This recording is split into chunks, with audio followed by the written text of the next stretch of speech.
are gradually bringing that percentage down, which is good.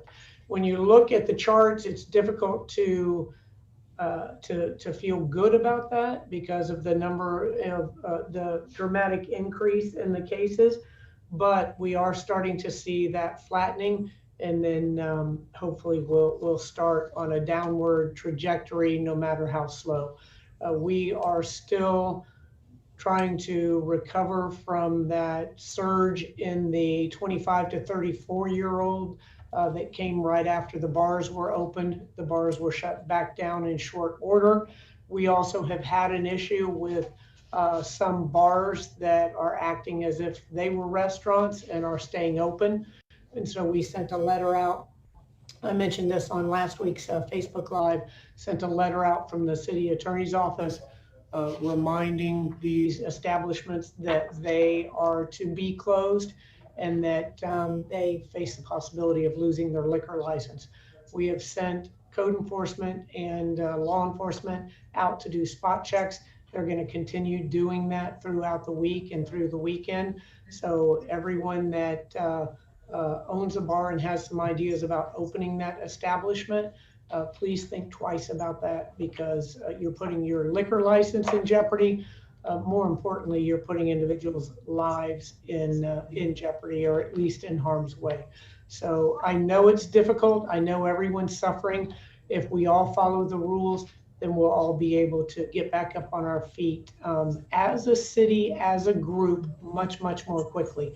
And to those bars, remember, you are eligible for the One Tampa relief. You can go to tampagov.org and fill out a one-page application and put your city business license in there. And if you qualify, and bars do qualify as being impacted by COVID-19, negatively impacted, you can receive a check for $2,000. I know $2,000 isn't a lot in the scheme of things for some people, but it's still $2,000.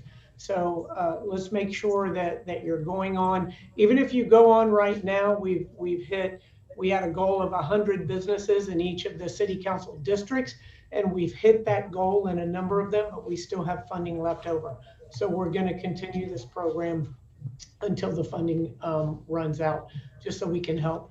Also, it looks as if the state, once again, for a refresher, all of the CARES funding has gone to states, counties, and municipalities with 500,000 or more population. That means there's only one city in all of Florida that received CARES funding, and that was Jacksonville, which is the city and the county incorporated, and so are combined. So we are moving forward, trying to, with this next round of funding, to get some of that to come to cities, so that we'll be able to get some relief for our businesses and our residents. We have a great relationship with Hillsborough County. Hillsborough County got $265 million in CARES funding, and so they will have programs that will assist everyone in Tampa, Plant City, Temple Terrace, and unincorporated Hillsborough County. So make sure you go on Hillsborough County's website. They have what they call the R3 program, and there's a number of different, actually there's 3 programs that you can choose from, and you can apply for funding through that as well. So we're trying our best to get as much monetary relief as we can out into the community. So please stay connected. There's also around $150 billion left in the PPP funding. So if you have a small business, call your local community bank or savings and loan and ask them how you can apply. If you haven't yet, they should have navigators that can help you out with that, but there's funding still there to help individuals out. So if you call your bank and they can't help you out, keep calling banks until you find one that can help you out and can give you a hand. So again, there's relief out there. Sometimes you just got to look. And if you have any questions, give us a call and we will help you out as much as we possibly can. So let's get back to COVID-19 and the testing. We have expanded the testing both in location and in time frame. There's a new testing site out in the Town and Country area. The Raymond James has gone to 6 days a week testing, and then Lee Davis are supposed to increase the days of testing out at the Lee Davis Center within the city of Tampa as well. So make sure you go on the Hillsborough County's website. You can sign up for a testing appointment on your computer, or you can call them up. Either way, you can also, through your insurance, you can order a test kit and you can get tested that way as well. We're also looking at the pool testing. We can bring entire families, swab everybody, put all of that into one testing kit. It's negative, that's great. Positive, then we go through individual tests. So we're looking at a lot of advancements.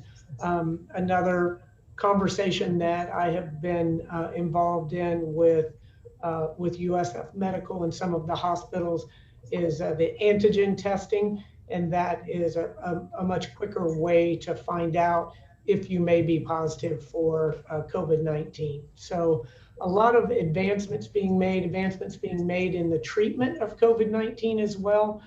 Here in city of Tampa, they're using the different techniques, the proning, putting people on their stomachs and then forcing the heated, humidified oxygen in, and then using drugs like remdesivir, and then the plasma from individuals that have antibodies. So a lot of advancements are being made there, so people don't have to go on ventilators. That's keeping our community and our residents alive, which is absolutely wonderful. Also had a meeting yesterday with our new school superintendent, Addison Davis, and he is working very, very hard in concert with the school board about what the reopening of the schools looks like. And so there'll be some announcements coming on that as well. We want to make sure that all of our kids are going back to a safe learning environment when they go back to school. And that, without a doubt, is going to be the start date is going to be delayed. So I think that is everything that I have here. And now I get to introduce my friend Brian Alt. He begins his 15th season. How is that possible? Wow, 15th season. Oh my gosh. In a long time. I know, it has been a long time. That's wonderful. So he's beginning his 15th season with the Rays and his 6th in his current position as the team president. In his tenure as team president, Alt has brought a renewed focus to the Rays mission to energize the community through the magic of Rays baseball by redoubling the Rays commitment to its community and its employees. And you guys do an amazing job in the community, without a doubt. Prior to Brian's promotion to team president, he oversaw a wide spectrum of the team's business operations, including human resources, information technology, marketing, ticket sales, fan experience, and stadium operations departments. That sounds like a one-man band there. Before joining the Rays, Brian attended Harvard Business School, where he earned his MBA, focusing on managing human capital, marketing, and finance. He was born in Berkeley, California, received his bachelor's degree in economics and master's in education from Stanford, where he also captained the lacrosse team. Wow, very impressive. He and his wife Molly reside in St. Petersburg and are proud parents of 2 daughters, Lucy and Maya, and a son, Jack. So that's it's always so interesting to learn about individuals. I didn't know that you were an overachiever. That is incredible. I don't ooze a whole lot of overachieving, but I appreciate you running through all those credentials. Thank you. There you go. No problem whatsoever. So I talked to Brian before we started, and the individual here who drafted the script for today is a fan of a baseball team other than the Rays. And so he put a little smart aleck intro here, and I assured Brian that not only would I not read it, but that he would be terminated tomorrow. So we can't have anything but Rays fans in our employment, without a doubt. So what do you think about the shortened season? It's going to be wild. Like everything else that's going on right now, it's going to be new and different. We're still trying to wrap our arms around it, but when you're playing a 60-game season instead of 162 games, each game takes on a level of importance that's unlike anything we've ever experienced. And we're also only playing teams in the American League East and the National League East to try to reduce travel. And so it's a whole different ballgame, to make a terrible pun. But if the Rays have demonstrated anything over the years, I think it's that our management team, our front office are going to be well equipped to manage the challenge, and probably are going to do it better than anybody else, including whatever team that former employee of yours was cheering for. That's right. That's right, without a doubt. And that's one of the things I think that everybody recognizes and respects about the Rays is really that grit and determination. And so, as you said, if anybody can adjust to it, it's going to be the Rays, and you guys will show everybody else how to do it. So what do you think about the experience of, without fans in the seats? I watched one of the late night shows the other night, and it's just without having the fans out there and the interaction. What's your feeling about it? And then how about the players? What's their response? Everybody's getting used to it, that's for sure. And in some ways, the league starts tomorrow night and the Rays opener is on Friday night. Please tune in on Fox Sports Sun. It's a great television product. We've got some crowd noise that we're putting into the stands or into the stadium. That makes it feel a little more normal. It also makes it a little harder for players to hear what teammates are saying to one another. That's a challenge that's kind of unique to this situation. But it's certainly going to be different. And so, we're encouraging you to take a photo of yourself and send it our way, and we'll put a cutout of you in the seats. Mayor, I hope you're going to do that yourself. Oh, I am, without a doubt. And we're going to try to, make it as normal as we can, which I think is kind of what we're all trying to do right now. It's you can't ignore that this virus is impacting pretty much every single thing that we do, but we've taken a whole slew of precautions to try to bring baseball back without risking anybody's personal health. And I think we've kind of managed to thread that needle, and I'm really proud of our organization for all the effort it's taken to get us to this point. Yeah, and that's one of the things too, one of the many things I love about the Rays is just the creativity. And so to see the different ideas that will come about clearly, as far as the team experience, pretty much a 180 here without the fans. That's, that sort of makes a great deal of the experience, but things like having the cutouts. And then also, how about this? I know that the Rays have always had an incredible TV audience. And so I'm sure you guys have run the numbers on the actual in-stadium fans versus the TV fan experience. And then what if any, do you expect to see in an increase in the TV audience? And have you guys done those numbers? Yeah, we certainly hope so. It's no secret that our television audience has dwarfed our in-person audience. And in a non-corona year, that's something we need to work on. But for now, it could prove to be an advantage for us. And again, we want everybody to tune in. And I'd encourage you to, especially around a day like opening day, which in some ways is a holiday for our country, around baseball, our national pastime, to grab a bunch of friends and jump on a Zoom call and watch the game together and try to, make those socially distant connections around baseball wherever you can. Please follow us on social media, our Facebook, Twitter, Instagram accounts, and anywhere else. We're there, and we're trying to promote those connections along the way because we know that that's going to be missing in the seats, but we hope to continue to provide it to our community. And again, this should be fun. We appreciate that, baseball is not the most important thing going on in the world right now, but for a few hours a day to be able to take a little break and watch a team that you care about compete its heart out. And we're going to be good, by the way. We've got a heck of a squad. I hope it gives a little bit of a respite to everybody who I know is, like me, dealing with just challenges they never thought they'd face day in and day out and hour after hour. And I'm sure that goes for you and everybody working at the city too, man. Mm-hmm. And then, as you said, just a little bit of time to come together, to make it innovative, do a Zoom, do something and watch while you can connect with your friends and your family, because I don't know if there is a more social sport than baseball. That seems to always be part of the definition of baseball is that it's something that just brings groups together. And so let's try to do that even though it's remote. And also just to have any kind of a respite right now to be able to see, some type of athletic activity other than I go into, a local restaurant or go to pick up dinner and they're playing like Super Bowl 1983 or something. So I think we're all ready to see our Rays back in action and an actual game that we don't know the outcome of. That's right. Yeah. Yeah, without a doubt. Now, here's something I get asked all the time, and I'm sure nobody ever asks you, but we don't really talk as much as we used to. Just the way things, everybody's so busy dealing with this COVID-19 in your particular lane of responsibility that a lot of those past meetings and conversations and things have not happened as much as the community thinks they've been happening.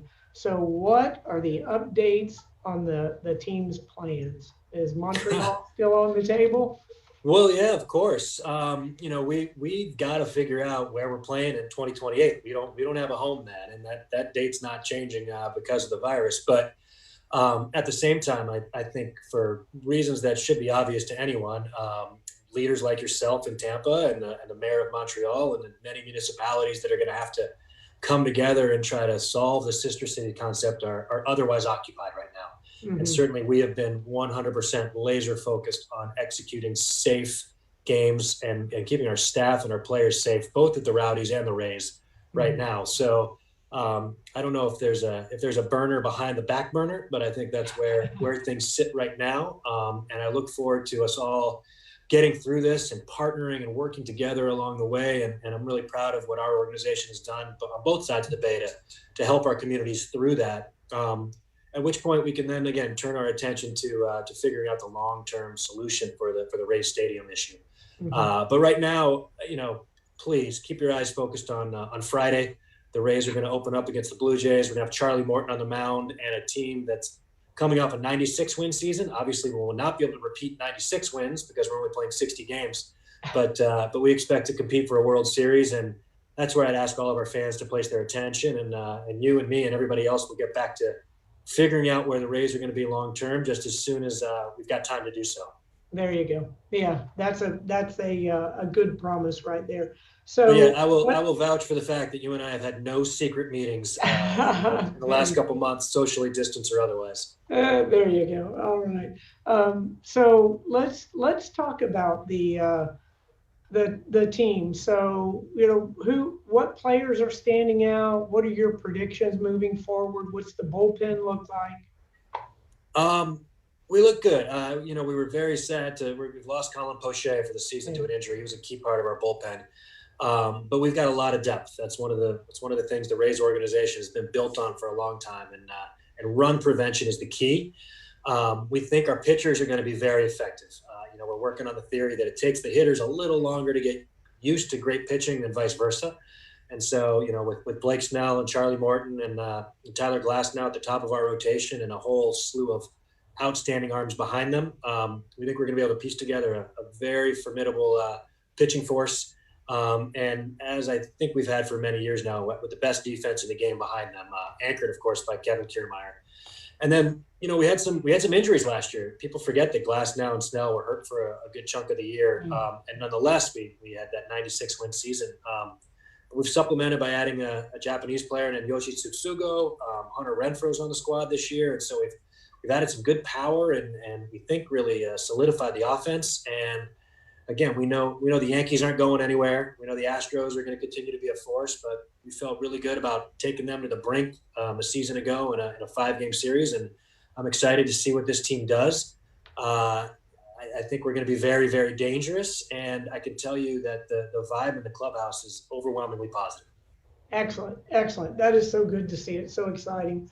So what do you think? You think there's going to be fans back in the seats before the end of the season? I sure hope so, but for us to make that happen, we need your help and everybody else's help too. We've got to see spread rates go down. We need to see Yes. that 12% get under 10, like you mentioned Yes. in your morning comments. I mean, much of this is out of our control, and we will put safety first no matter what. We're going to work with the local municipalities. We're going to work with the state of Florida. MLB has some outstanding experts who are going to help us walk through all of that. We were able to get about 150 fans at our first two Rowdies games since returning, and I want to thank Ralph's Mob and the Skyway Casuals. Those fans came to those games and did not stop cheering the entire time, and made it have the feel of a packed house.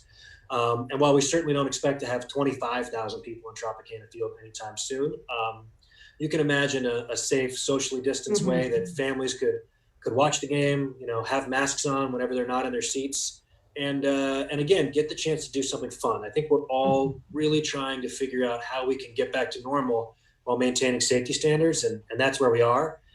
And look, the most important thing we can do to get us there is stay home when you can, wear your mask, be careful, do everything the mayor's telling you to do, please, because that's going to help us get all of our restaurants, bars, and stadiums back open sooner than later. Without a doubt, you're singing my song on that one.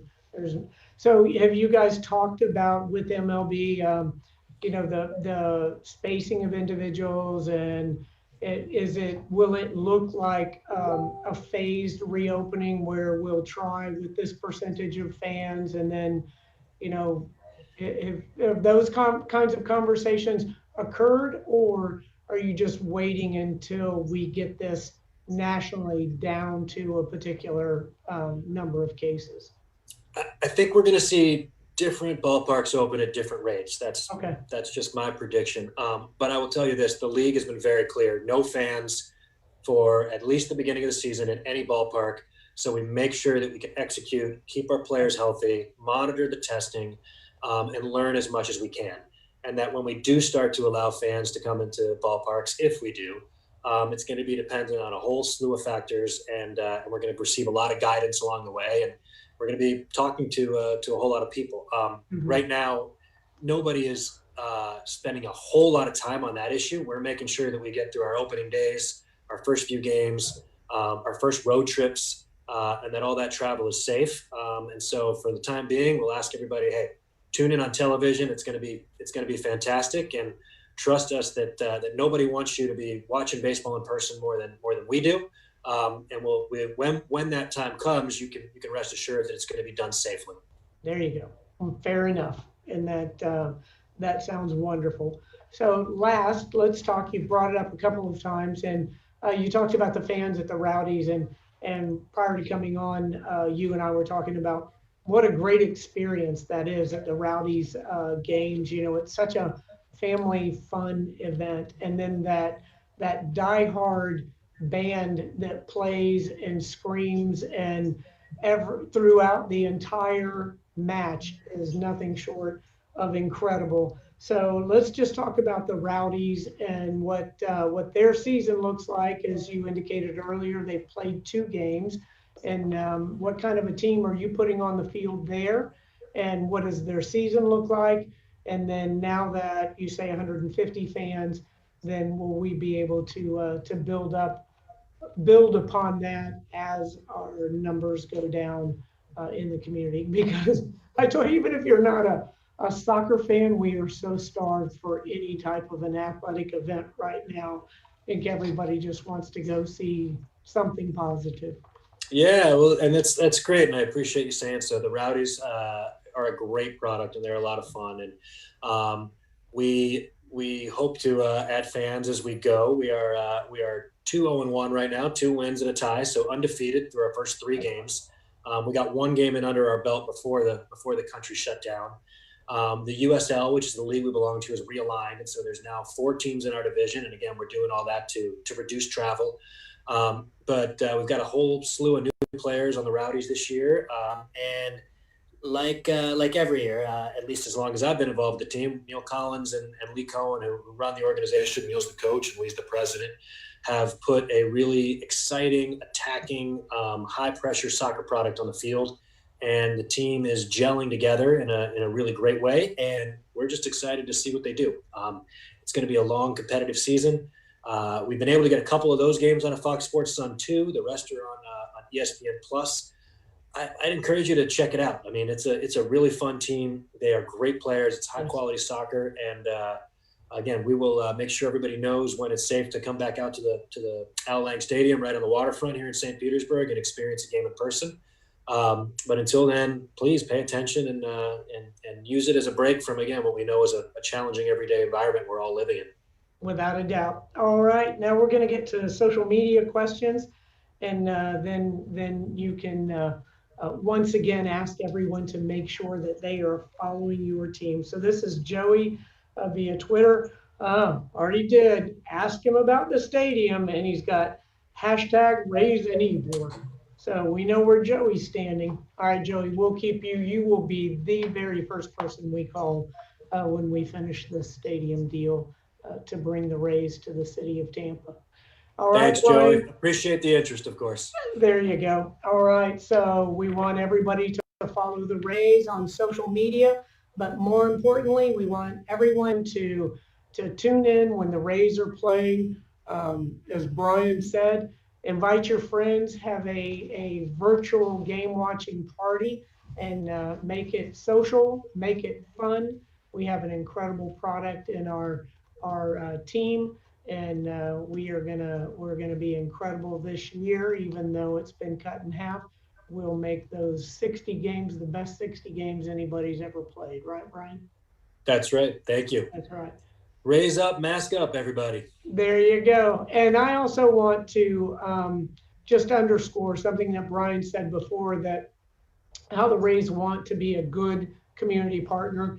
I can tell you that whenever we've had issues in the community, and that means the entire Tampa Bay area, not just the city of Tampa or St. Petersburg or Pinellas, Hillsborough, the Rays are always among the very first to reach out and to say, how can we help? And when we put together our One Tampa relief package, Brian was one of the first individuals that called to say, how can we help out? What can we do? And so I thank you personally, Brian, and I thank the Rays for being not only an incredible sporting franchise, but also just what you guys do in the community, because your heart is definitely in it. So thank you. That means the world to us. Yeah. All right. Well, thank you for joining us. And if we don't, no more questions. All right, no more questions. So everybody remember, you heard from Brian Holt, so that's an order. Wear your mask. I heard again a statistic last night on the radio, said if 95% of individuals wore masks solid for 2 weeks, we could end this virus. There you go. So I got my available at the team store. TPA, that's right. So you guys make sure you get your Rays mask. I said if we make it fashionable, then that will be, people always ask about enforcement. I said we shouldn't have to enforce it. Everybody should wear it for their own personal benefit and for the benefit of the rest of our community. So with that, I will remind everyone, come here, Dessa. Dessa just jumped up. Remind everyone to stay safe, remain calm, stay home if you can at all, and wear your masks. All right. Thanks, Brian. Stay healthy. Thank you, Mayor. All right. You guys take care. Dessa says, here's to all the polls. Take care.